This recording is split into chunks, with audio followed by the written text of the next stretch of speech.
Okay, I'm going to let you in on a huge weight loss secret. Are you ready for this? It's called a caloric deficit.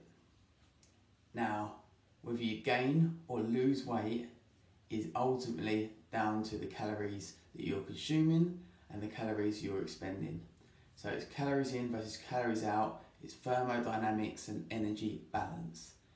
It's as simple as that, but now I'm going to break it down to explain how you can be in a caloric surplus, meaning you're going to gain weight, or a caloric deficit, meaning that you will lose weight.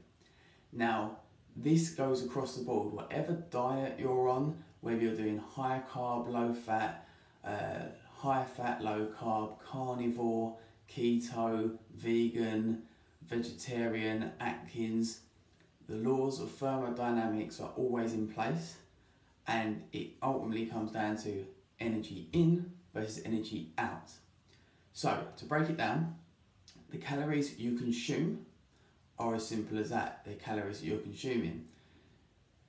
But it ultimately comes down to how many calories we are then expending.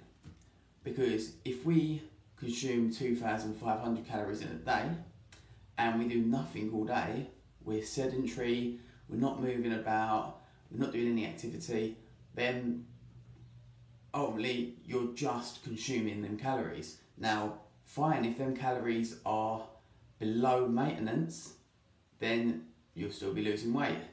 But the problem is when them calories are above maintenance, therefore putting you in a caloric surplus, you will gain weight. So what can we do about this? So, training, exercising, working out, you get exercise-induced thermogenesis. So when we're training, we have a thermogenic effect. We burn calories. This is well known. This is why a lot of people go to the gym and train. They want to lose weight, so they burn calories. That is correct. You do burn calories when you train. However, it is largely overrated for most people.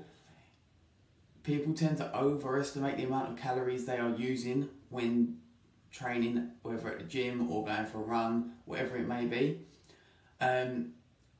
Actually, the best way to expend calories is through NEAT, non-exercise activity thermogenesis. This makes up the largest amount of your calories that you're going to expend. Now, this goes from cooking, cleaning, playing with the dog, running around with your kids, fidgeting, anything like that makes up your non-exercise activity thermogenesis. Okay, it's not training in the gym, that's specific and tailored to build fitness or whatever your goal may be. This is anything else throughout the day, just getting up and moving.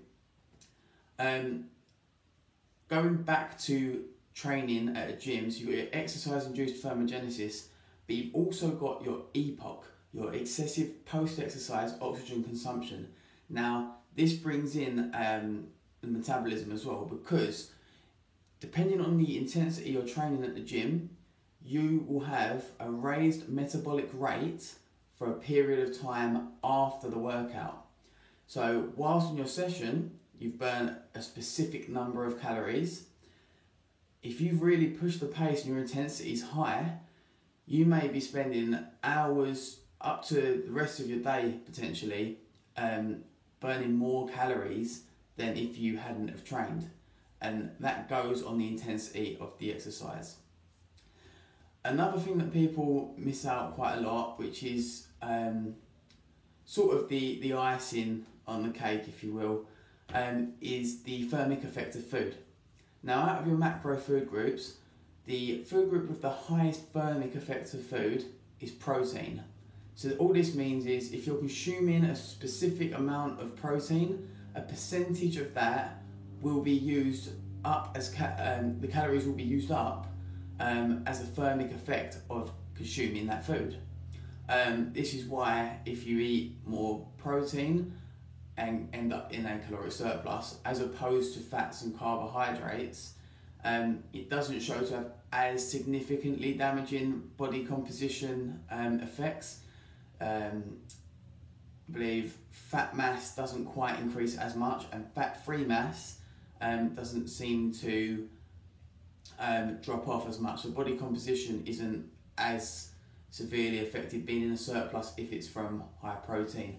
But yeah, so that is the icing on the cake. The main things are your NEAT, so keeping the activity levels higher throughout the day, no matter what that is, even if it is just cooking, cleaning, playing around, dancing to your favourite music and your favourite songs, anything like that.